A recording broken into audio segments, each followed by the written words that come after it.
la fee mal llevada es la peor tortura que existe. La de agencias que han muerto y han sufrido mucho por fees malos. Lo más importante es estar al máximo nivel siempre, siempre. No te puedes quedar atrás. Oye, que yo estoy aquí para ayudarte, no me ocultes información porque si no, no vamos a ir a ningún lado, ¿no? Lo que estáis haciendo en Mr. London y lo que es todo es una de las mejores soluciones para las marcas. No hay nada que me dé más miedo que cuando no me dan feedback. Si tuviera que dar una recomendación a una compañía, una agencia creativa o estratégica o tal...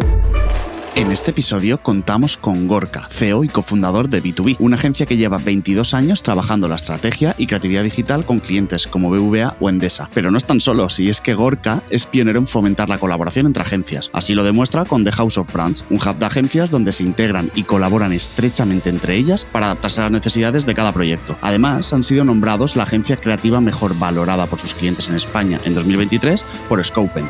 También hablamos de la forma más eficiente de cobrar por tu trabajo, del techo de cristal que tienen las agencias a la hora de crecer y un largo etcétera. Desciframos a B2B. Esto es Descifrando Agencias. Soy Carlos Herrero, de Mr. London, y nuestro invitado es Gorka Rodríguez. Bienvenido, Gorka. Muy buenos días, ¿qué tal? Gorka, eres fundador de B2B y actualmente ocupas el puesto de CEO, es algo que me haya equivocado. ¿Cuánto hace que empezó esta aventura? Pues esta aventura empezó hace 22 años ya. 22 años, que se dice pronto. Y vale, pues vamos a ver, 22 años han tenido que pasar muchas cosas en la agencia, así que si te parece vamos a hablar de cómo se estructura actualmente B2B, ¿vale? Te voy a llamar agencia creativa, ahora tendrás oportunidad de definirte mejor como tú quieras.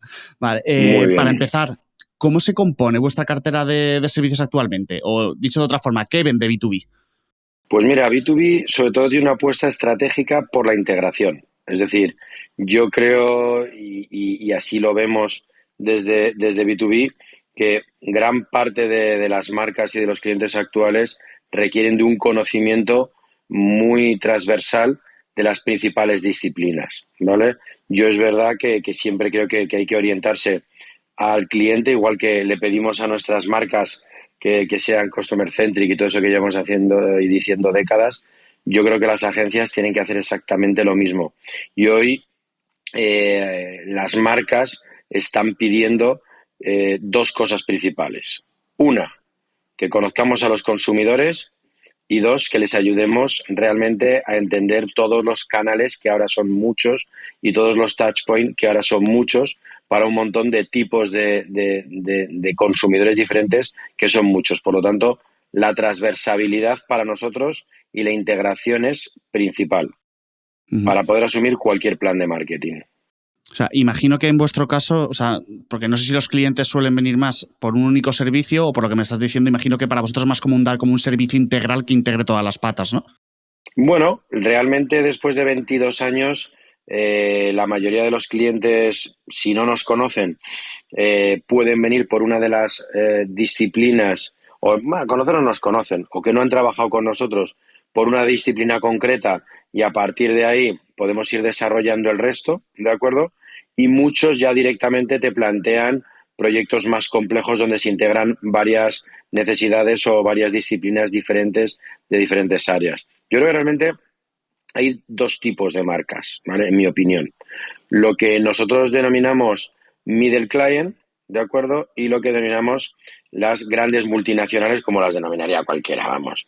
¿Qué pasa con el middle client? El middle client son compañías grandes con headquarter generalmente española y fundación en España, grandes corporaciones del mundo de la alimentación, del mundo de los servicios, que normalmente o el retail también, que normalmente solicitan una integración de servicios mucho más potente, con una capacidad de tocar todos los palos, mientras que las multinacionales normalmente tienen dividido todo en cajitas y tú encajas en una de esas cajitas, ¿de acuerdo? Y te englobas ahí. Luego puedes coger más o menos cajitas, ¿de acuerdo? Pero generalmente parten más la tarta de servicios. Yo creo que son ambos súper atractivos, trabajamos para los mismos, para esos perfiles, pero hay que adaptarse a esas necesidades. Tienes marcas que requieren que empieces desde un reposicionamiento y un territorio de marca, que generalmente es gente que tiene poder de decisión en España. Normalmente en una multinacional la marca viene de fuera, ¿de acuerdo? Por lo tanto, normalmente este middle client, como lo denominamos, es súper atractivo para desarrollar estrategias integradas y globales, donde además desarrollas todas las capacidades y donde te sientes con mucho poderío a la hora de trabajar mano a mano con el cliente, de involucrarte en su negocio, etcétera, ¿sabes? Así que yo creo que lo importante es estar preparados y haber trabajado durante los últimos 10 años muy duramente en esta integración. No fue fácil. Todo el mundo tenemos un ADN y todo el mundo tenemos un origen que nos marcaba. Claro, porque en toda esta evolución, claro, es que 22 años, entiendo que habrá habido una evolución de los servicios que prestaba B2B al inicio y cómo han ido hasta ahora, o os habéis ido adaptando a la demanda de los clientes o más o menos, en el fondo siempre habéis hecho lo mismo. Bueno, yo creo, por supuesto, nada que ver el inicio con lo que somos ahora. Es decir, el inicio fue absolutamente centrado en digital y en lo que eran las agencias interactivas en el año 2002, ¿vale? Podemos hablar luego de toda la historia y todo este recorrido, pero la evolución ha venido normalmente aprendiendo de los clientes más sofisticados o los clientes que han evolucionado más rápido, ¿vale? Siempre intentas anticiparte, ¿de acuerdo? Pero es verdad que las propias marcas van a muchas velocidades. Tienes marcas que evolucionan muy rápido, otras que van muy lento. Nosotros hemos tenido la suerte siempre de tener en nuestro portfolio marcas muy potentes, muy poderosas y que además han sido muy pioneras. Y eso nos daba luz. Hay veces que trabajando juntos con la incertidumbre de lo nuevo y otras porque ya habían pasado por ahí en otros países o porque ya tenían un conocimiento y un expertise y juntos hemos aprendido mucho. Qué bueno. Y en estos servicios, me da igual por las dos tipologías de clientes que hayas dicho o demás, en vuestro caso suele ser más fee, más one shot, horas de consultoría, ¿cómo soléis tarificar vosotros? Pues mira, nosotros hemos tenido varias épocas. Yo creo que lo mismo hay que adaptarse, pero personalmente tuve una época, y hablo también por mi comité de dirección y el equipo y tal, que odié las fees, absolutamente. Es decir, yo y muchas veces lo comento con determinados clientes, que las fees son, y dentro que estoy felizmente casado, es una forma metafórica y cómica de hablar, pero las fees son el matrimonio y los proyectos son los amantes, ¿no? Es decir, yo creo que la fee mal llevada es la peor tortura que existe. La gente tiene una falsa seguridad de, bueno, ya tengo un ingreso fijo. La de agencias que han muerto y han sufrido mucho por fees malos. Entonces, para mí la fee es un concepto de acuerdo y de trabajo conjunto para que ambas partes salgan bien. Entonces, en ese caso, perfecto. Si las cosas no están claras, es mejor ir por proyecto, sin ninguna duda. Y de hecho, las consultoras hace mucho que abandonaron las fees. Y ahí están, míralas.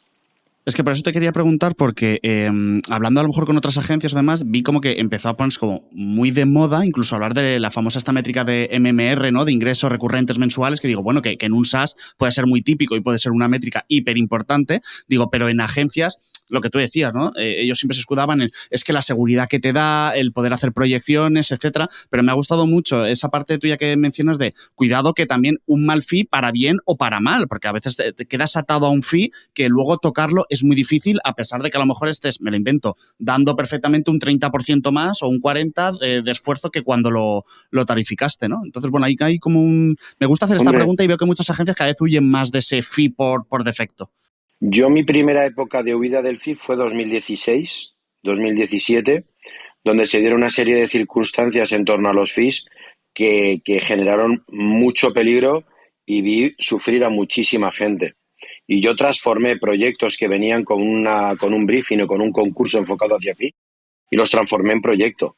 No por nada, sino porque una fee tiene que estar muy bien planteada. Es decir, hay veces que intentamos meternos y encorsetarnos en una fee el cliente y la agencia y realmente cuando te pones en marcha no está muy claro que de verdad se vayan a cumplir las expectativas. Pero ya te digo de dinero y de tiempo, sino de la propia estrategia, del propio plan de marketing que pueda variar. Pero es que desde 2020 la incertidumbre es total. El modelo a seguir, además, estratégico interanual puede variar en un semestre a otro. Entonces, ¿realmente nos podemos comprometer con unos FTEs concretos si nuestra propia estrategia puede cambiar y puede variar ostensiblemente? Eso es lo primero que hay que plantearse. ¿Realmente merece la pena tener esa estabilidad y ese encorsetamiento? Porque no hay peor momento en el que el cliente crea que está pagando por algo, ¿de acuerdo? Que no está gastando, digamos, el depósito de gasolina ese que paga todos los meses y la agencia, por otro lado, esté pensando, ¿de acuerdo? Que le están llenando de tiempo, porque normalmente es una descoordinación en comunicación y en seguimiento del fee. Entonces, ocurre que hay veces que hay marcas que dicen, ostras, que no estamos aprovechando, pide lo que sea. Pero pide lo que sea, ¿para qué? Si a lo mejor te interesa coger ese dinero para hacer una activación especial con una agencia especializada en determinado tipo de target o con un influencer que te mola mogollón. Entonces, yo creo que hay que hacer las cosas con cabeza y planificadas, ¿de acuerdo?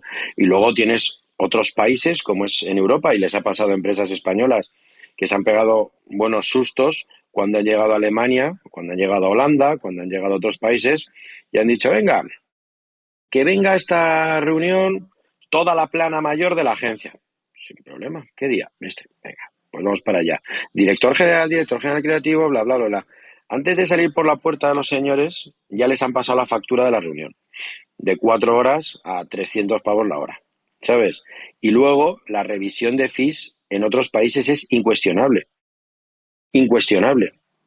O sea, es decir, usted ha consumido más horas de las previstas, pues ya está. Aquí eso ni lo critico ni lo dejo de criticar, no se hace. O es mucho más difícil a veces. Sí se hace cuando pues al final tiene ya una confianza, hay un modelo, pero hay en ocasiones en que tienes departamentos de compras muy férreos en este aspecto y dicen, oye, es que esto no se va a mover un centímetro, pase lo que pase. Gracias a Dios, yo creo que hay buena convivencia entre los departamentos de marketing, compras y la agencia y se acaban sacando partidas fuera de fee, se acaba trabajando para que la agencia tenga esa remuneración. Pero ¿y a la inversa? ¿Y si de repente el cliente no consume lo que tenía previsto a la agencia?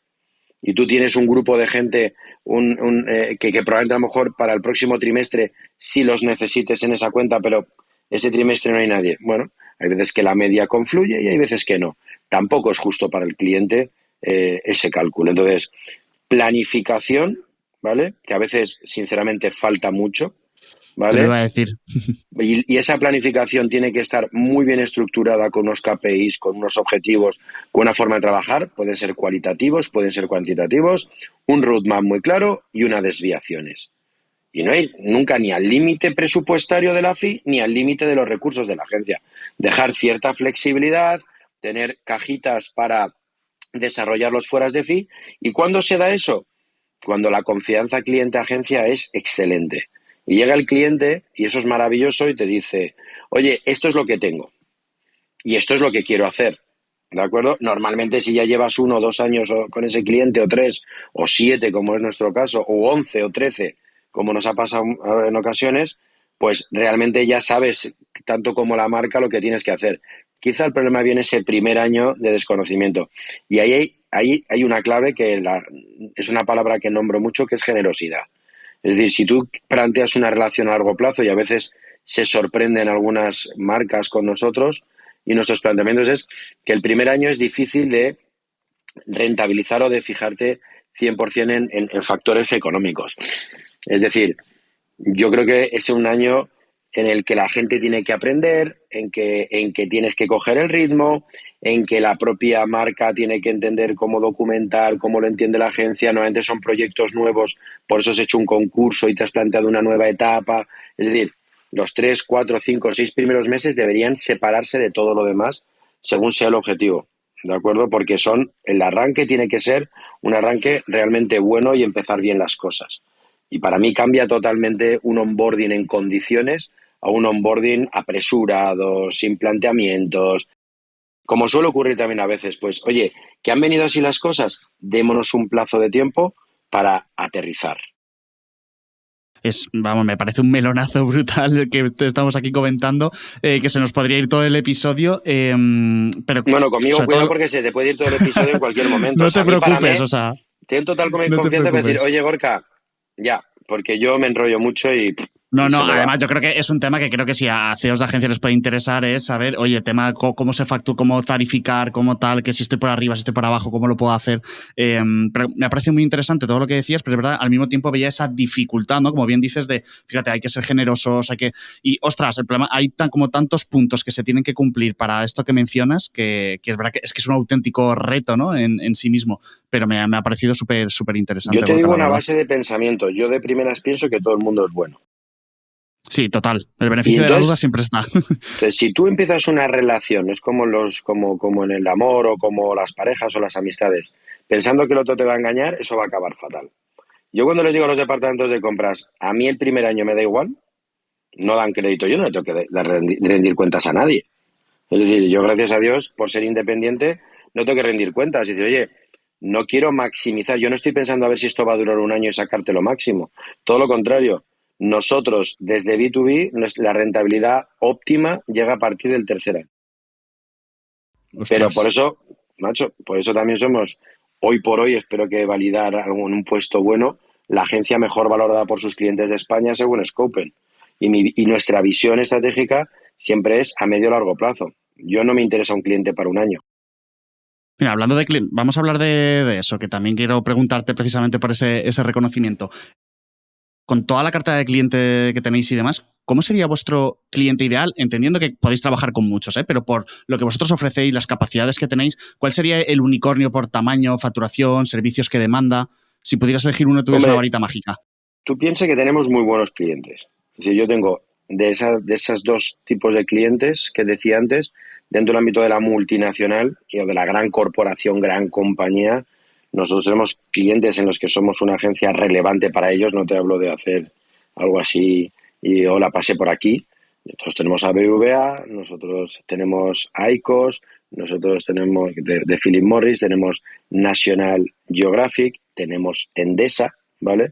Para los cuales somos agencias relevantes dentro de su pool, ¿de acuerdo? Y luego en Middle Client estamos muy orgullosos de estos 7, casi 8 años con Fripozo, del Grupo Fuertes, del Pozo. Tenemos Pompadour, que es el líder en infusiones de este país y el que más vende. Aquadeus, que dentro del mundo de las aguas es el que más ha crecido. Es decir, tenemos marcas para las que trabajamos con mucha fuerza y con mucho orgullo y nos entendemos muy bien. Es decir, yo creo que el cliente perfecto es aquel con el que te entiendes y entiendes su KPI, entiendes sus objetivos, te muestra toda su información para que tú puedas hacer bien tu trabajo. Yo creo que una vez que tienes una capacidad integrada de servicios, lo importante es acompañar a la marca en su objetivo y no olvidarse del negocio. Es decir, yo creo que la creatividad está al servicio de la notoriedad y la notoriedad al servicio del negocio. Y si vas a trabajar más el performance, tener muy claro que vas a trabajar el performance, ¿no? Y qué tienes que hacer y cómo tienes que conectarte con tu cliente para tener ese feedback sobre las ventas, sobre los leads, sobre el desarrollo conjunto de ese crecimiento. Pero hay que pensar mucho en el negocio del cliente. Aunque quieras hacer la campaña más creativa del mundo, tienes que entender su mercado, tienes que entender la competencia y sobre todo, por encima de todo, a su consumidor. Es decir, el consumidor cada vez es más heterogéneo, más complejo de entender, cambia rápidamente de hábitos. Entonces, esa conexión, y yo me gusta a veces emular al pasado, pero cuando hablas con algún Pérez Solero de los mayores, creo que era con Juan, cuando hablas con gente de hace 2, 3 generaciones, te explicaban cómo trabajaban ellos. Es decir, no existía GFK, no existía Nielsen, no existía nada de eso, ¿vale? Y ellos, para hacer esas campañas creativas, esos 20 segundos, cuando solo estaba la televisión española, parece que eran ciencias por ideas así muy creativas. Es que ellos perseguían a las señoras consumidoras en los supermercados. Es que ellos conocían perfectamente el pricing. Es que el responsable de cuentas era estratega, era conocedor del producto, tenía una permeabilidad absoluta de entender los cambios sectoriales, ¿vale? Dentro de que no eran tan rápidos como ahora. Y luego tenías a la parte más estratégica y más creativa que aunaba todo eso. Entonces, había un conocimiento brutal. Hoy por hoy, yo creo que un punto muy fuerte para tener ese cliente perfecto es la información, o para tener esa agencia, porque va relacionado, realmente veraz y realmente actualizada de qué está pasando con el negocio de tu cliente. Yo estoy de acuerdo. De hecho, es un punto en el que coincidís muchos, ¿eh? O sea, mira que se podría decir, empezar a hablar de facturación o estos servicios me gustan más o tal, pero todo el mundo coincide en esa transparencia, en esa comunicación, en ese, oye, que yo estoy aquí para ayudarte, no me ocultes información porque si no, no vamos a ir a ningún lado, ¿no? Gorka, de todos los clientes actuales, ¿de cuántos podríamos estar hablando, más o menos, que pueda tener B2B actualmente en cartera? B2B actualmente tiene 11. Vale, o sea, fíjate que generalmente a lo mejor hay gente que dice, ostras, 11 parece un número pequeño en comparación con otras, pero claro, también hemos escuchado aquí BVA, Endesa, claro, no sé si, ¿cómo se distribuyen por servicios o tamaño? O sea, el 50, ejemplo bestia, ¿no? El 50% se los lleva X servicio o pocos clientes pero grandes o muchos pequeños. En este caso, si son 11, entiendo que vuestra cartera se divide, claro, No, es que muy grandes. nosotros no, o sea, quitando proyectos puntuales, pero que tienen que tener cierta ambición, a partir de Uh-huh. cierto nivel no entramos, por debajo.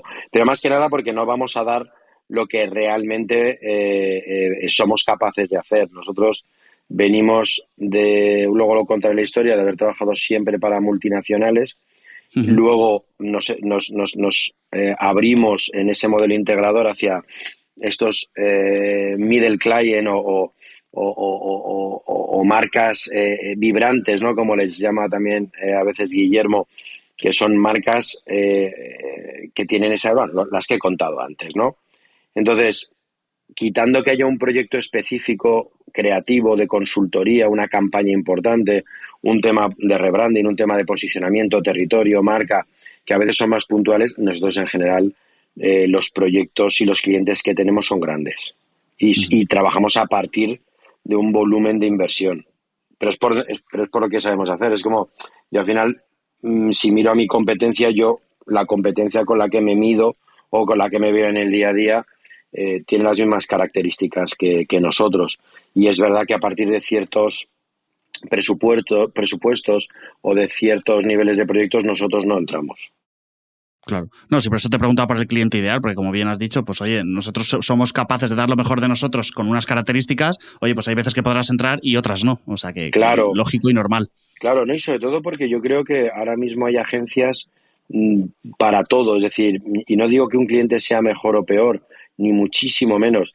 Yo creo que hay clientes, o sea, por ejemplo, las startups, muchas veces el 50% lo hacen internamente y necesitan gente que sea más ejecutora. Es decir, nosotros nos movemos muy cómodos en planes estratégicos a medio o largo plazo, pero como una consultora, aunque tenemos esa capa creativa, al final sea el tipo de cliente que sea, nosotros procuramos que nuestras propuestas sean a 3 años. En general son a 3 años.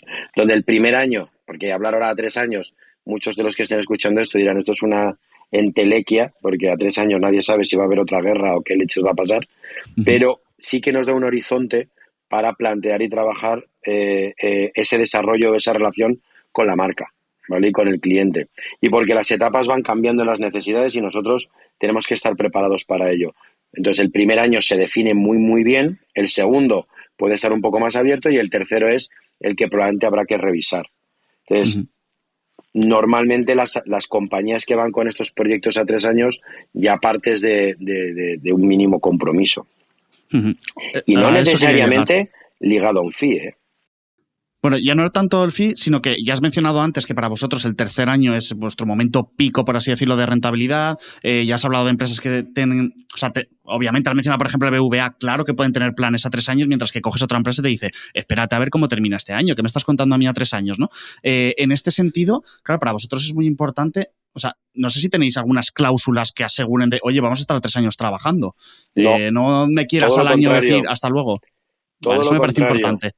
Y Cuéntanos sobre eso. te puedo decir los años que llevo con mis marcas, todo lo contrario. Es decir, lo que le decimos a las marcas es, si estás conmigo es porque quieres estar conmigo, con nosotros. O sea, cuando digo conmigo, siempre es B2B, ¿eh? Que no quiero Uh-huh. yo personalizar todo esto. Todo lo contrario, no sabes cómo la gente se relaja y se acomoda con la libertad. Y sobre todo porque realmente tienes que tener confianza en lo que estás haciendo. Si tú para estar con alguien todo va a consistir en atarle, de una manera injustificada, no. Otra cosa es que me digas, oye, y vamos a poner las excepciones. Oye, yo necesito un tema muy de producción, por ejemplo, es decir, tenemos toda la capa de valor estratégico, ¿vale? Esa planificación que puede entrar en diferentes niveles, que ahora os hablaré o te hablaré de la metodología, de Lifeblood, que es con la que nosotros trabajamos, ¿de acuerdo? Y puedes entrar en diferentes etapas, como decíamos, ¿no?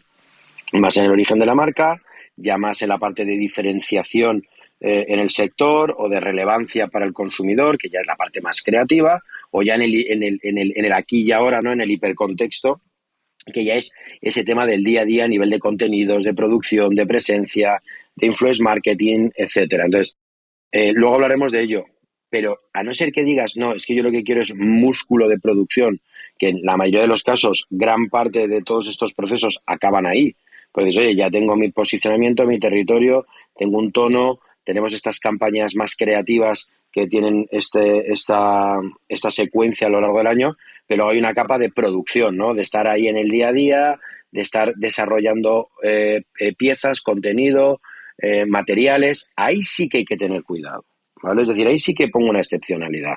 Porque si tú ya tienes una masa de personas, un equipo que está adjudicada a una compañía para desarrollar esa capa de servicios, ¿de acuerdo? Ahí sí que tienes que tener cierto compromiso porque está el empleo y está la seguridad de personas, ¿vale? Pero normalmente eso lo comprende todo el mundo. Eso lo comprende todo el mundo. Pero hay con marcas y con proyectos que realmente te quedas en la capa estratégica, te quedas en la creativa, las divides en dos, puedes que hagas más o menos de todo eso, pero que el compromiso tiene que partir de los resultados, sin ninguna duda, y de los NPS. Es decir, nosotros hacemos NPS trimestral con cada cliente para corregir cualquier error que pueda haber. Es decir, una vez que la parte quizá más, ya te digo, más de talento estratégico y creativo, que marca un poco el paso, está conforme, a partir de ahí tienes que ser capaz de mantener muy bien el nivel creativo, no caerte después de la primera etapa, que eso es algo muy peligroso, confiarse, ¿de acuerdo? Y luego dar muy buen servicio en aquello que ya es más rutinario, más cotidiano. Y la vigilancia es lo importante, preguntar al cliente sin miedo y aceptar las críticas, ¿sabes? Sí, que no aparezca Y de golpe un corregir. feedback un día que no conocías, que esto a veces pasa mucho, de golpe, oye, mira, que no estamos contentos, oye, ¿qué ha pasado? No me habías dicho ya, pero tampoco te has molestado tú. No, estas historias las escuchas muchas veces, ¿no? Eso De es pasan los imperdonable. meses, Eso claro, la y digo, oye, pues agencia, aquí hay un error. Digo, ¿cómo no preguntas? ¿Cómo no tiras? A mí no hay nada que me dé más miedo que cuando no me dan feedback. O sea, te digo, si no me lo da, voy correcto. yo a buscarlo. Oye, ¿qué está pasando? ¿Por qué no me dices, no, estamos contentos ya, pero resultados, cuéntame, ¿qué hay más detrás? Porque a lo mejor alguien me dice que están contentos y de golpe hay otro dentro de la organización que ya está mirando con recelo, o no lo sé, ¿no? Pero creo que el feedback por parte de la agencia, aunque sea para decir, está todo genial, como mínimo tienes que perseguirlo y asegurarte de que lo recibes y que están todos alineados y que todos están de acuerdo en el punto en el que se encuentra la relación, vamos. Correctísimo. Ese es, Y ese es el planteamiento. Y Gorka, ahora mismo, ¿cuántas personas sois en B2B más o menos y qué tipo de perfiles demanda una agencia como la vuestra? Pues mira, aquí te tengo que hacer un stop and go, como quien dice, porque, bueno, Vale. como sabes, hace 9 años fundamos The Japo Brands, ¿vale? Uh-huh. Y ahora, bueno, B2B es un Haber más, como quien dice, pero esto fue una estrategia muy, muy ambiciosa que nos ha permitido desarrollar esa capacidad de integración de servicios para poder competir con agencias multinacionales o con compañías con estas capacidades de integración de servicios. Por lo tanto, nosotros hoy somos aproximadamente unos 50, ¿vale? Pero la comunidad de Japo Brands somos unos 300. ¿Qué quiere decir esto y cómo le impacta a B2B? ¿Vale? Es decir, y de hecho en el propio espacio físico, para los que han ido y mucha gente conoce de Japo Brands, que es donde está alojado B2B, allí somos unos 100 y pico, ¿vale? ¿Por qué? Y yo creo que esto es uno de los puntos más importantes o de los giros estratégicos que dimos en su día. Primero, porque nadie puede saber de todo, ¿vale? Ahora estamos viendo recientemente cómo se están creando estupendos ecosistemas con diferentes modelos, ¿no? En los últimos 2 o 3 años se están creando ecosistemas de agencias que un poco emulan todo esto y que creo que es el camino y por eso apostamos por ello hace 9 años. Entonces nosotros lo que nos dimos cuenta es que estábamos creciendo, éramos unos 80, 90 y estábamos creciendo en áreas que no eran core, especialmente en el delivery. Cuando tú tienes el empeño de desarrollar la parte estratégica y creativa con un plan y acompañar a un cliente durante esos 3 años mínimo que planteamos, el problema lo tienes muchas veces en el delivery. Es decir, yo puedo pensar que necesitas algo, pero quizá no soy el mejor ejecutándolo, ¿vale? Y además, el error es intentar integrarlo sin estar en tu negociado, en tu cultura, en tus capacidades, ¿vale? Porque entonces vas a errar y vas a perder la confianza del cliente. Por lo tanto, nos dimos cuenta que nosotros y otros, en el 2013, ¿de acuerdo? Subcontratábamos, colaborábamos, algo que ahora es muy común, 11 años después de esas primeras iniciativas, eh, eh, mm, no había transparencia, macho. Entonces tú salías de una reunión y te sentías, por lo que fuera, incapaz de decirle al cliente, mira, yo no sé hacer esto, sé integrarlo, sé pensarlo, sé ponerlo aquí, pero yo necesito un compañero de viaje porque la programática en 2013 estaba arrancando, determinados temas de producción audiovisual, el advergaming, muchas cosas innovadoras y sofisticadas que aparecían en ese momento, el propio branding, la identidad corporativa, la propia consultoría en temas de marca. O sea, todo eso lo íbamos integrando a las agencias y no era tu core, no era tu ADN principal. Y tú tenías que competir con un Interbrand o con un Suma o con quien fuera. Y era un poco ridículo, ¿vale? Entonces tenías dos caminos. O comprar agencias, ¿vale? O fichar super gente, que eso a veces, por muy bien, muy buena gente que ficharas, tu ADN les consumía a ellos y no les dejaba desarrollarse. Y nuestro camino fue irnos a un espacio muy chulo, muy bonito, donde quisiera estar el talento, y a partners con los que ya colaborábamos, invitarles a venir con nosotros. Que eso fue a partir de 2014, que es cuando acabamos la obra, y en 2015 se inaugura el hub, ¿vale?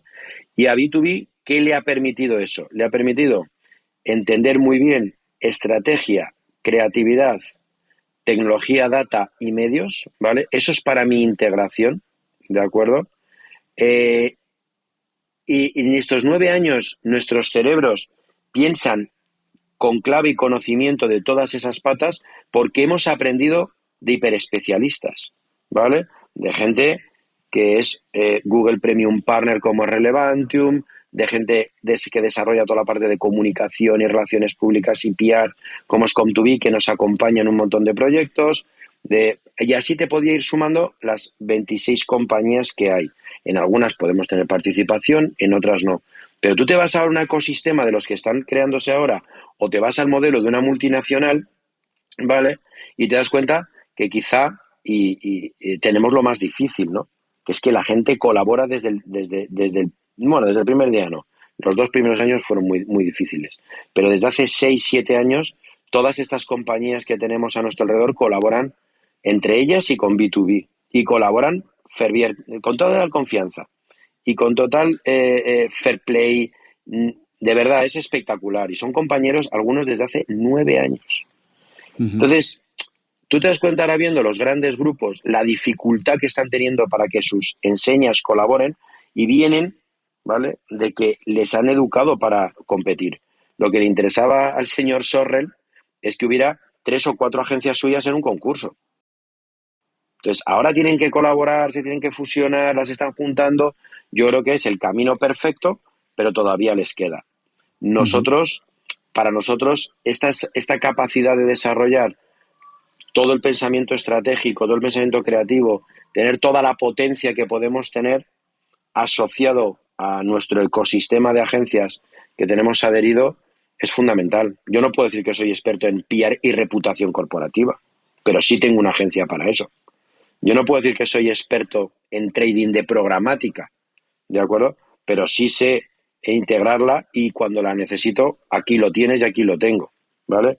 Yo creo que eso es muy, muy importante. El ecosistema de B2B es muy, muy poderoso.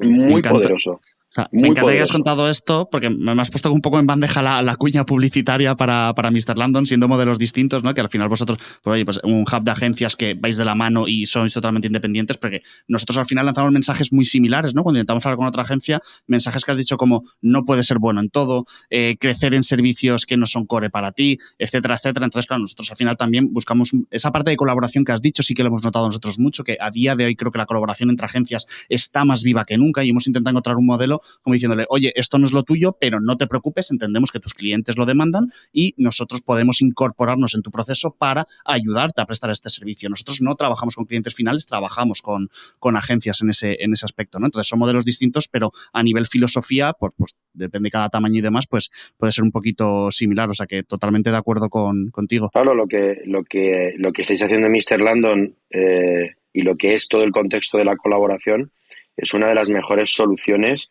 para las marcas. Es decir, plantémonos ese momento en el que las agencias hemos recibido de una consultora de marca con su posicionamiento, su propósito, su narrativa, sin haber sido consultados de nada. Toma, este es el nuevo posicionamiento de la marca y ahora quiero hacer una campaña integrada o un plan de marketing, un plan de comunicación a 3 años con todo esto y que estire para tele, social, TikTok en este momento, CRM, para que trabaje muy bien el patrocinio. Entonces tú coges el trabajo hecho por la consultora y dices, oye, es que esto no encaja 100% y empiezas ya desde el minuto uno a tener que adaptar al planteamiento actual, que es colaborar. Es decir, nosotros somos orgullosos colaboradores, por ejemplo, de Colabora Brands, con el que desarrollamos muchos trabajos de marca, ¿vale? Juntos. Claro, en el momento en que ese expertise de un tío como Pablo Vázquez, que ha desarrollado las grandes marcas de este país, y estás trabajando mano a mano, cuando ya estás pensando en ese despliegue, en ese plan que has hablado con el cliente previamente, en el que esa marca tiene que trabajar los próximos años, no tienes esos gaps. Entonces, la colaboración, al primero que le beneficia es a la marca. Es decir, hacer las cosas por silos, llega un momento en que le cae a la marca esa responsabilidad y ese peso de pegarlo todo. Y no siempre tiene esa capacidad o esa intuición. Entonces, es preferible ver cómo uno desarrolla de forma integrada desde el principio de lo que una marca significa hasta la parte más operativa o más de desarrollo de negocio, desde el punto de venta a el CRM o el performance, ya más en el ámbito digital. Todo tiene que estar contemplado. Por eso creemos tanto en la integración. Y la De, colaboración es clave. O sea, ni siquiera, y vuelvo a decir, una gran multinacional, ¿de acuerdo? Tiene todas las capacidades en una sola enseña, ¿de acuerdo? Y las que está complementando ha sido fusionando, ¿de acuerdo? Entonces, tenemos que ser muy buenos en B2B y yo considero las agencias de nuestro perfil en integrar estrategia, creatividad, tecnología, data y medios. Esa es la integración. Y eso es lo que tenemos que entender muy bien. Aunque luego el delivery lo hagamos con agencias de nuestro ecosistema, ¿de acuerdo? En nuestro caso, que son compañeros de viaje, como decía antes, desde hace 9 años, ¿vale? Otros 7, otros 6 años, y que incluso genera más estabilidad, ¿de acuerdo? Yo muchas veces cuando me preguntan por estos los ecosistemas, digo, oye, ¿cuántas veces ha cambiado en determinadas compañías o en grandes organizaciones el CEO de una unidad de negocio o el director general de una unidad de negocio, que estamos viendo tanto movimiento? Nosotros la estabilidad que tienes con una compañía al lado, con su propietario, con su CEO, que estás trabajando mano a mano, para mí hoy está dando más solvencia y más consistencia a lo largo del tiempo en los planes a medio y largo plazo de las marcas. Porque estamos ahí, no estamos cambiando de un sitio a otro, ¿sabes? Lo único importante es saber que siempre estás trabajando al máximo nivel. Es decir, lo más importante es estar al máximo nivel siempre, siempre, no te puedes quedar atrás. Eso es lo más y, importante. y los 50 que formáis parte de B2B, ¿cómo estáis organizados? ¿Funcionáis más por departamentos, squads, más horizontal, más vertical? Pues mira, nuestro primer intento de trabajar en Scrum fue en 2014. Nos pegamos un golpe importante, organizativo, ¿vale? Y al final de ahí sí que quedó una forma de trabajar bastante sostenible y en nuestro caso muy, muy vinculada a la colaboración, como decíamos antes. Es decir, nosotros en nuestro espacio físicamente somos unos 110, ¿vale? Y tenemos integrados a las unidades de este ecosistema que rodea B2B eh, más complementarias, ¿vale? Por lo tanto, nuestra capacidad tiene que ser, y es a nivel interno, una coordinación muy potente de estas áreas, que son toda la parte de consultoría y servicios, lo que venía siendo cuentas, ¿vale? Pero que tiene una prestancia, en el caso de B2B, a coordinar lo de dentro y lo de fuera con el resto de agencias nuestras. Y la parte estratégica es el cerebro, ¿de acuerdo? Le damos mucho peso a la capa estratégica de la compañía, ¿vale? De cara a las marcas, pero incluso nos aplicamos el cuento, es decir, nosotros trabajamos, ya te lo contaré, bajo un business plan muy claro. Y el departamento creativo, ¿no? Que el departamento creativo es ese producto, ¿no? Ese, como le digo yo, que a veces molesta un poco, yo lo siento, pero digo, es ese producto que da la visibilidad, que da el color, que integra y que de verdad genera el punto de partida para todos los canales en los que nosotros desarrollamos la comunicación.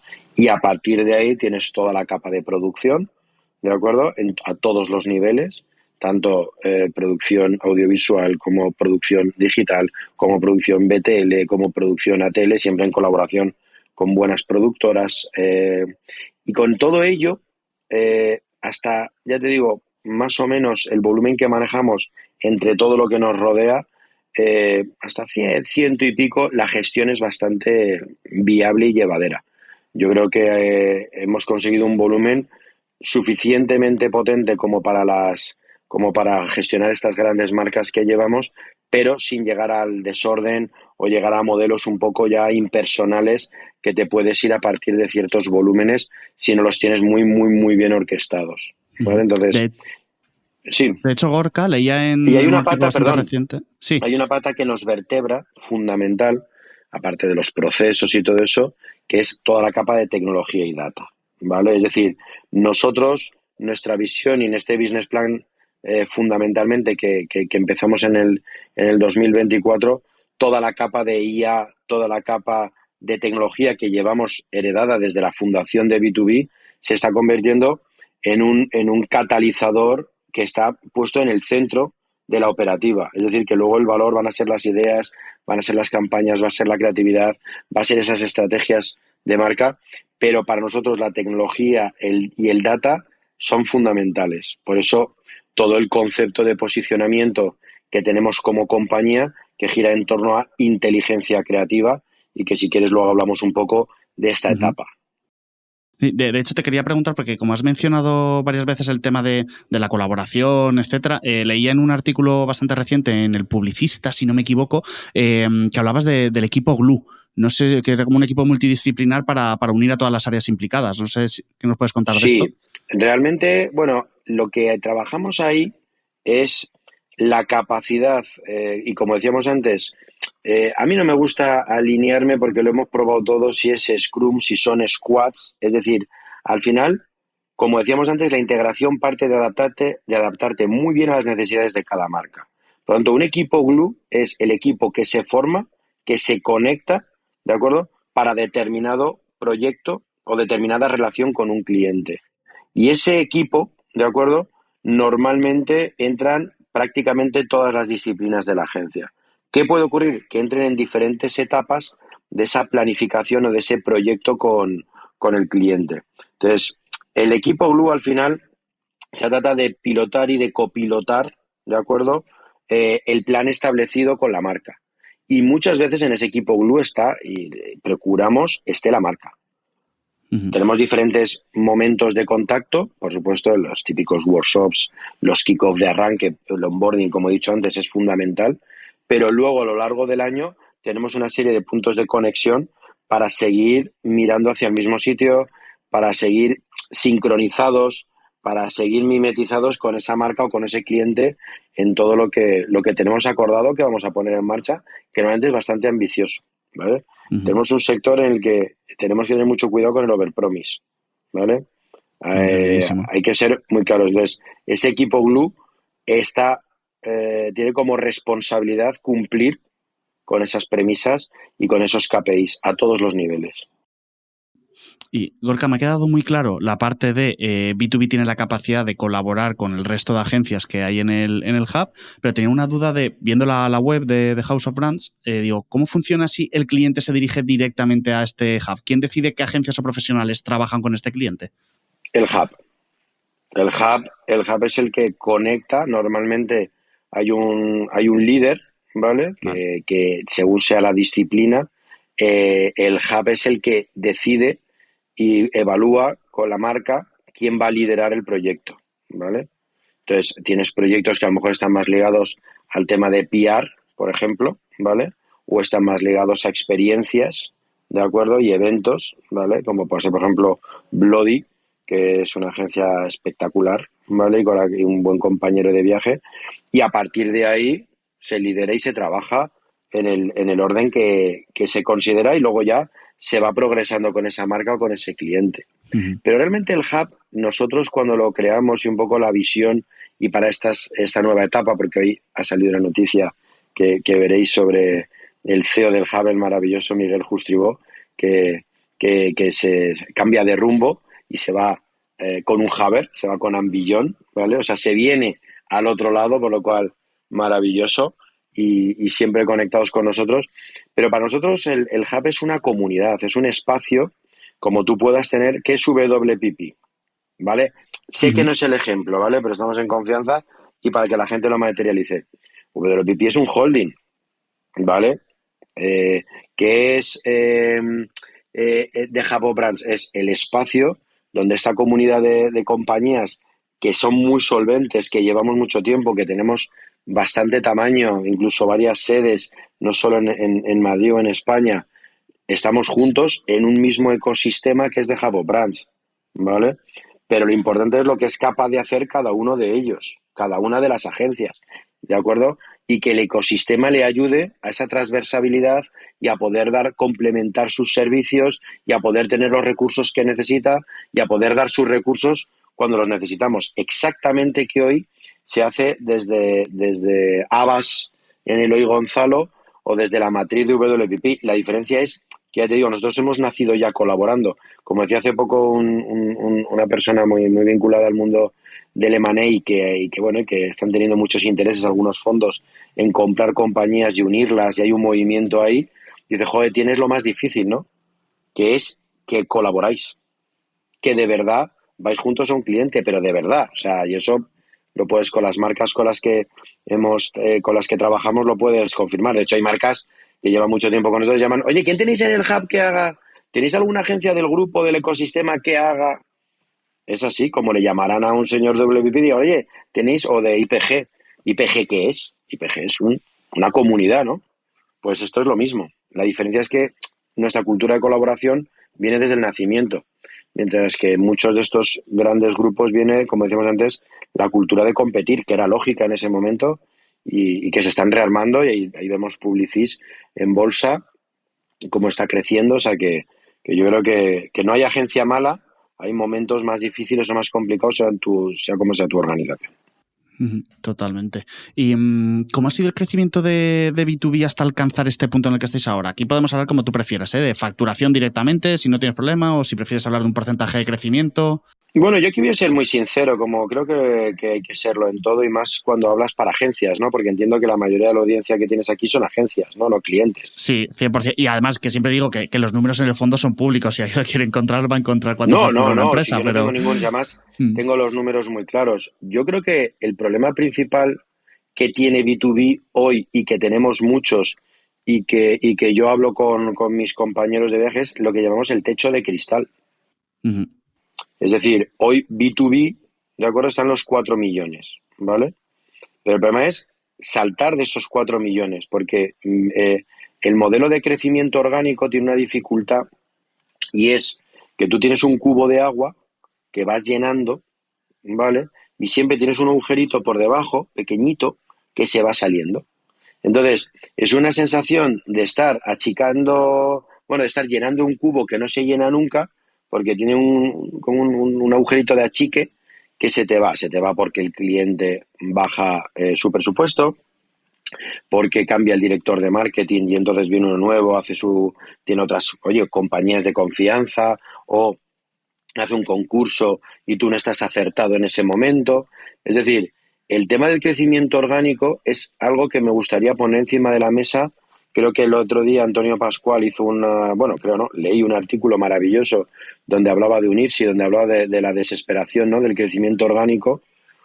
Y para mí hay como 4 niveles, ¿no? 3 niveles. Tienes un nivel que es más el de los 1 o 2 millones de euros, ¿vale?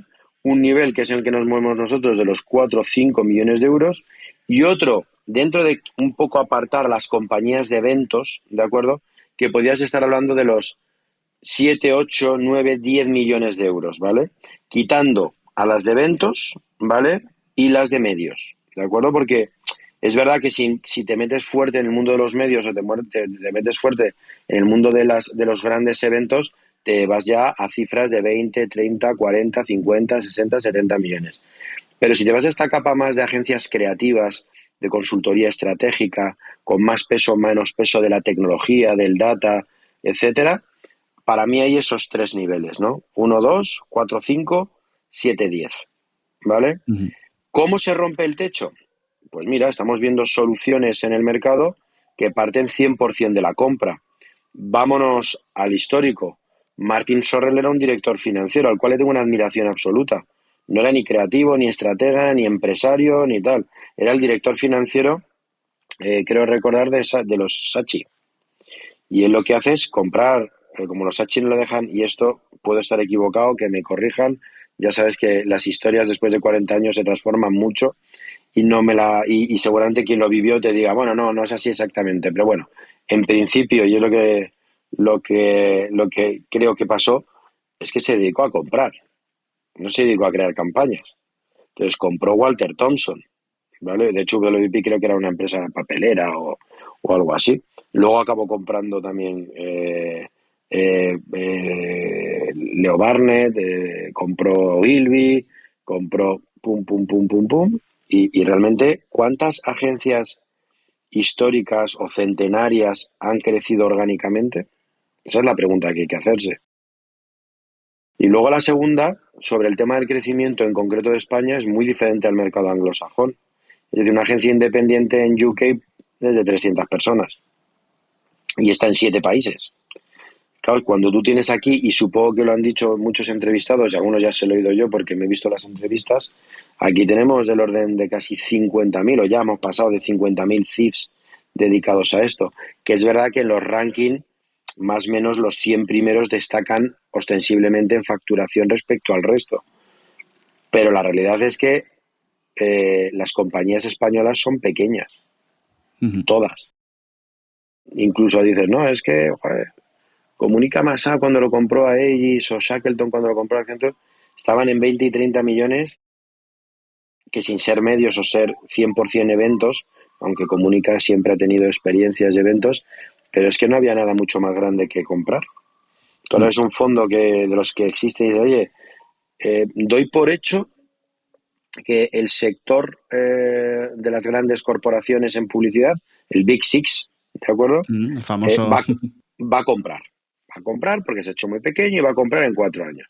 Y se están acercando los fondos. Por eso hay todo ese rum rum con el M&A, porque el dinero quiere entrar. Cuando ven el tamaño dicen, entonces, hostia, qué lío. O sea, para juntar aquí 100 millones de euros, primero tengo que poner una de medios en la ecuación y luego a ver qué hago, ¿no? Esa está Uh-huh. siendo la cuestión. Esa está siendo la cuestión. ¿Cómo crear compañías de un tamaño suficientemente grande para ser interesantes? Claro, de hecho, esto me lleva al bloque final de preguntas de nuestro partner Bad Advisors, liderado por Daniel Casal, una boutique especializada en fusiones y adquisiciones en la industria del marketing, la publicidad y tecnología, donde muchas veces planteamos estas preguntas a las agencias. Así que me viene de perlas, Gorka, porque te diría, si os ha pasado alguna vez por la cabeza en el caso de B2B, ¿qué haríais si alguien os dice, te voy a decir de comprar B2B, aunque igual por vuestro tamaño estáis más al contrario, pensando en comprar, ¿no?, otras agencias como palanca de crecimiento? A ver, nos han venido a comprar ya muchas veces, ¿eh? Quitando Publicis, todos los grupos, Y todos. todas siempre ha sido que no. No es que haya sido que no, en todos lo hemos estudiado, ¿eh? No, Ujú. no, no, no, no, yo creo que O sea, nunca hay habéis estado que, y además abiertos a la se aprende posibilidad. mucho, sí, y te digo, mira, especialmente la época más intensiva fue del 11 al 15, ¿vale? De los que es el Big Six, ¿vale? Ahí ellos estuvieron más activos. Luego tuvimos una época 17, 16, 17, 18 que de los grupos europeos, tipo, bueno, no voy a decir nombres por confidencialidad, pero todos conocemos grupos franceses y alemanes que sin ser el Big Six, pues oye, tienen un gran volumen de llegada a España y estaban buscando compras que hicieron y no fue a nosotros, también algún grupo italiano, ¿vale? Y realmente nos preocupó sobre todo el proyecto posterior. Es decir, en algunos casos hay que tener mucho cuidado en M&A, ¿vale? Y en M&A, y esto yo lo he aprendido de lo que me han enseñado los que nos han asesorado en estos conatos de operación, ¿no?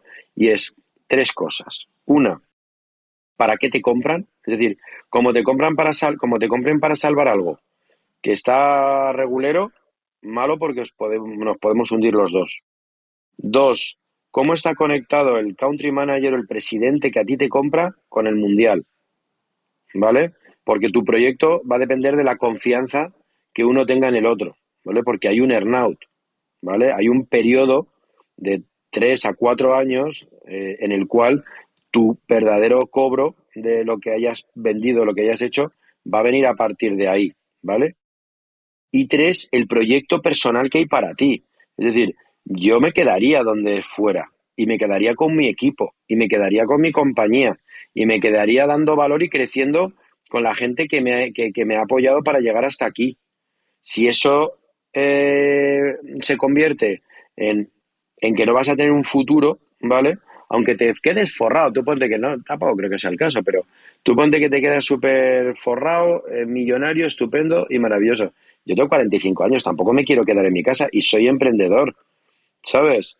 Entonces, a mí me gustaría tener un proyecto donde quedarme, porque para mí sería un sueño siempre acompañado de mi gente y acompañado de las personas que ponen en valor lo que hago todos los días o lo que hacemos todos los días en B2B, joder, vivir una etapa en una multinacional, ¿vale? Mira, Rasmor, me parece que ahí está, ¿no?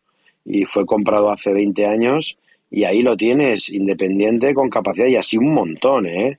O sea, yo creo que hay un montón de compañías y que incluso fusionadas con alguna del grupo comprador, ahí han estado sus directivos, ahí han estado sus creativos, ahí está todo el mundo viviendo esa etapa profesional que me parece muy interesante. Y además, si lo haces bien y trabajas bien, joder, es que la mayoría de los ejemplos que de verdad han prosperado, ha habido un vínculo posterior. Mira Dentsuai y sus compras, mira WPP sus compras, y además son compañías que yo me acuerdo cuando WPP se acercó a nosotros, ese año habían hecho 180 compras en el mundo, o sea, son expertos. Entonces, Ujú. hay que ver cuándo son expertos para bien y tienen claro el proyecto y cuándo son expertos, pero las cosas no están claras, porque ahí es donde te puedes joder la vida bastante, ¿eh? Ujú. Porque yo llevo No. 22 años en mi proyecto. Si hago algo así es para mejorar mi vida y la de mi gente que lleva acompañándome, algunos de ellos, 20 de estos 22 años, ¿eh? Sí, no para hacer un exit y al hasta luego no quiero saber No nada de todo es esto. dinero. Yo Ujú. que soy un adicto absoluto a TikTok y me encanta ver la energía de todo el mundo del emprendimiento, por supuesto el algoritmo que me ve venir, todo lo me saca a estos chavales, al A ti y a Elías, todos. a todo, ¿sabes? Este señor Elías que me parece súper interesante del mundo de la energía y tal, y me parece que da unas lecciones maravillosas, pero debajo veo una gente con una ambición desmedida, con una pasión por el dinero que es ilusionante y muy atractiva, pero yo creo que con los años te vas dando cuenta de que hay otras variables súper importantes, ¿no? Y es el camino, ¿no? Y es muy importante hacer lo que te gusta y disfrutar de lo que te gusta. Eso yo creo que es, para mí, lo más importante, levantarme todos los días diciendo rock and roll. Qué bueno. Y al revés, Gorka, ¿habéis valorado esta opción como palanca de crecimiento de comprar una agencia? A ver, el tema de la compra siempre lo tenemos en ciernes, ¿vale?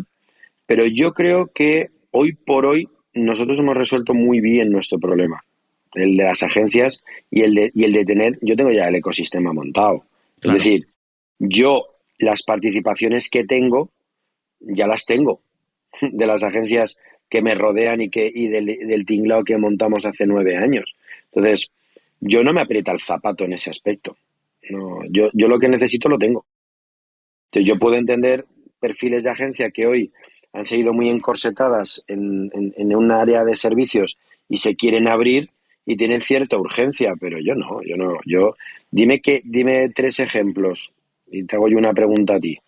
Dime 3 ejemplos de áreas de servicios que crees que puede requerir un ecosistema y que deba comprar una compañía y te digo si lo tengo o no lo tengo. Dime 3. Vale, o sea, estoy convencido de que los vas a tener, ¿no? Últimamente se está hablando mucho de la parte de analítica, de todo lo que es data, que entiendo que lo tienes súper controladísimo. Así es. Se me puede ocurrir, sí que he visto alguna agencia que últimamente han estado mirando a unas más pequeñitas, de equipos muy pequeños, pero que han hecho cosas muy chulas con el tema de inteligencia artificial generativa, etcétera.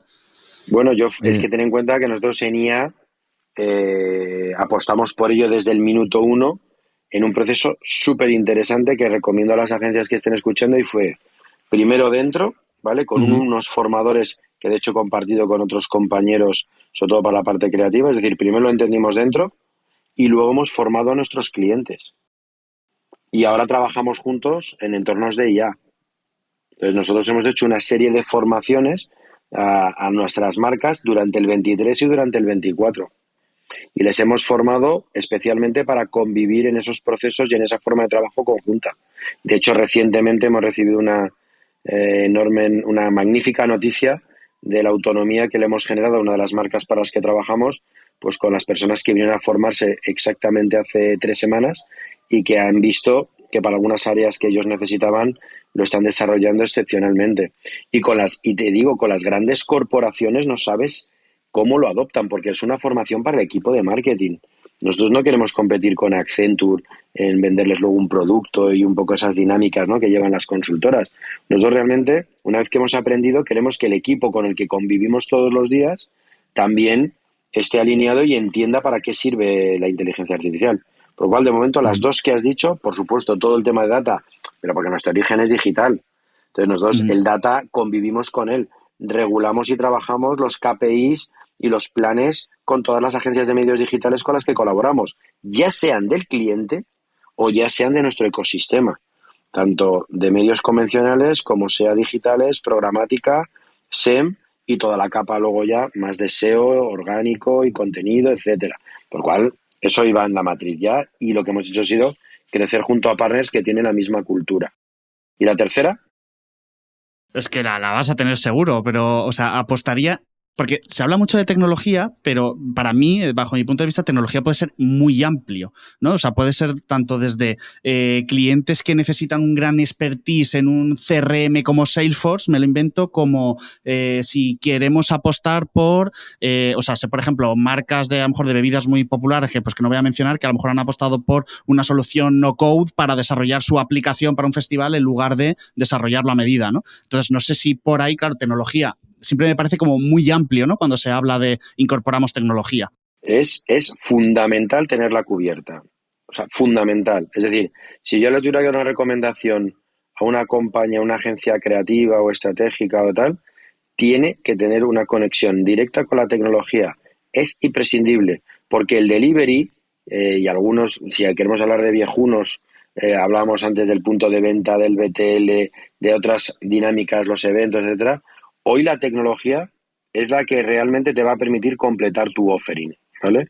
Si no, quieres ser una boutique creativa, que las hay impresionantes para hacer tus campañas, un one shoot y darle fuerte, ¿vale? Cada uno, tal. Pero si tú de verdad quieres poner en valor para lo que ha nacido una agencia, que es ayudar a tus clientes a que su marca sea conocida y a que su negocio venda, ¿vale? La tecnología es crucial. Entonces, en las capas que has dicho tienes una capa que es la implementación de tecnología de terceros, ¿vale?, que la tenemos totalmente cubierta y además con un partner maravilloso, ¿vale?, que lleva con nosotros 7 años y con el que hemos ganado a Deloitte, por ejemplo, en implementación de Salesforce. Pero yo no voy a decir, oye, B2B es implementado de Salesforce o de HubSpot. Yo vamos de la mano. ¿Por qué ganamos? Ganamos porque se adhirió a la propuesta, cómo explotar luego Salesforce. Y cómo explotar luego Salesforce, en este caso que fue a un laboratorio muy grande, ¿de acuerdo? Que es Takeda, ¿de acuerdo? La traducción para los marketeers del uso de Salesforce era casi más importante que implementar Salesforce. Entonces, volvemos a que la colaboración es fundamental.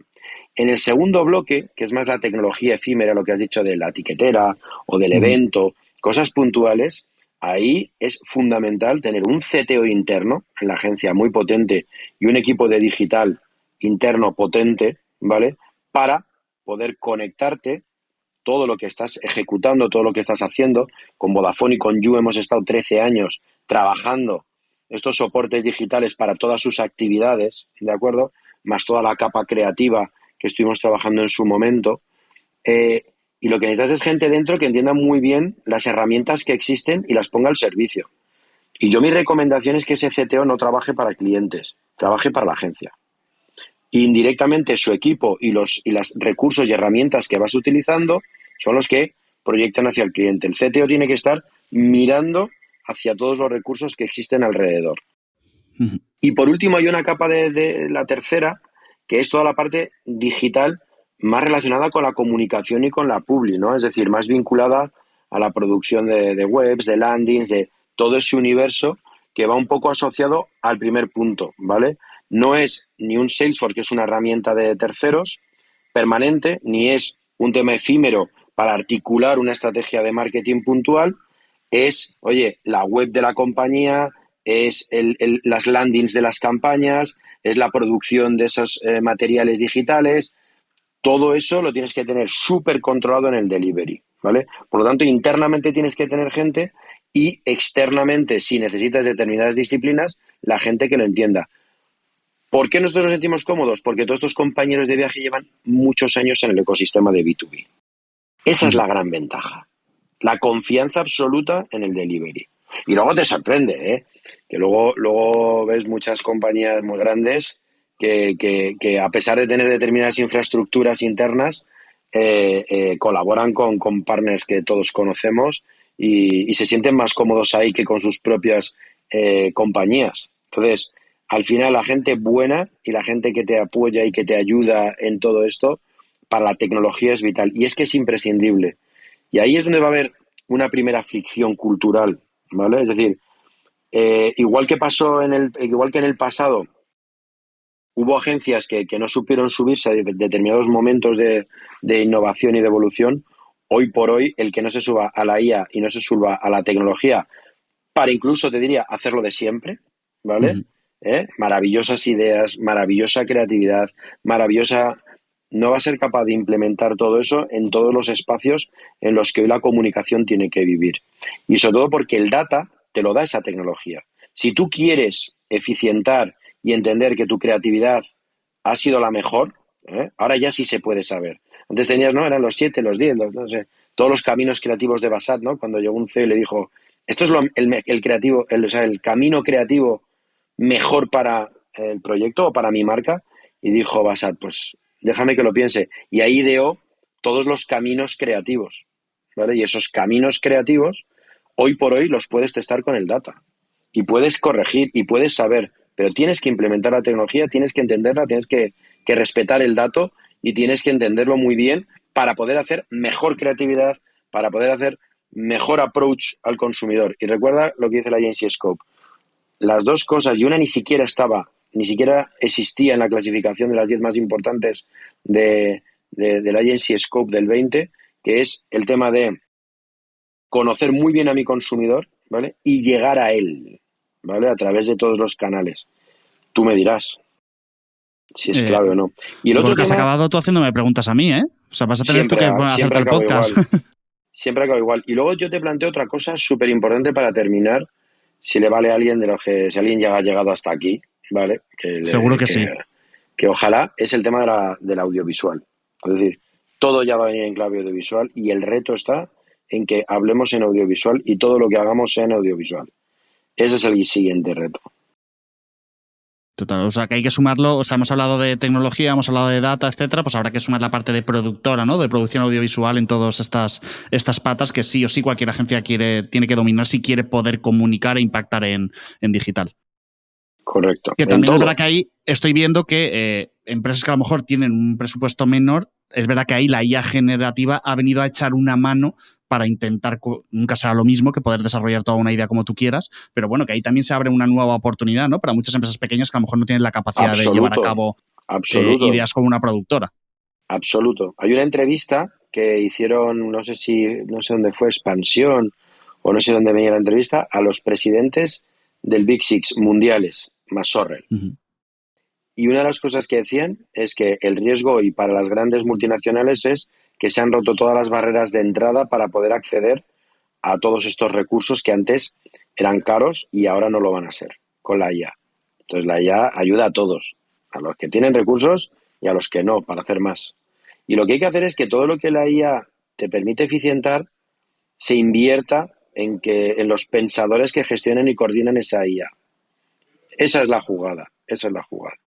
Sí, a ver, o sea, que está muy bien poder producir con la IA, pero piensa bien qué vas a producir con la IA. Exacto. Y cómo te sirve en tu estrategia, que no es cuestión de hacerlo, sino por qué lo haces. Absolutamente. La IA va a ser un facilitador y realmente se va a producir mucho más contenido que antes. Es decir, antes la limitación del contenido era económica, ¿vale? Es decir, en vez de hacerse 10 contenidos audiovisuales, ahora se van a hacer 5.000, ¿vale? Pero se van a necesitar las personas que hagan porque va a haber 5.000 que controlar y tus maquinitas y tu capacidad de desarrollar modelos de IA para las diferentes marcas van a tener que estar curados y gestionados por personas. Y esa es una de las claves fundamentales. Es así. Gorka, para terminar, la pregunta final que hago a todos los entrevistados es si puedes compartir con nosotros el nombre de alguien de la industria a quien admires o consideres un referente para ti, alguien que digas, pues mira, os lo voy a presentar para que venga el podcast, que me parece muy interesante.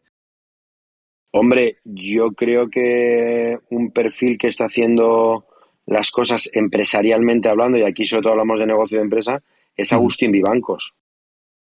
Yo creo que Agustín es un tipo, pero dices, yo eso como admiración, y siempre yo creo que ha habido empresarios fuertes. Para mí está Basat, para mí está Fernando Caña, para mí está Pablo Azulgaray, que marcaron una época como emprendedores empresarios, y yo creo que hoy Agustín Vivancos está haciendo con Jungle 21 algo muy importante y muy interesante. Te voy a decir, justo el anterior episodio fue con Juan Luis Polo de Good Rebels y me dijo tal cual también a Vivancos de Jungle 21.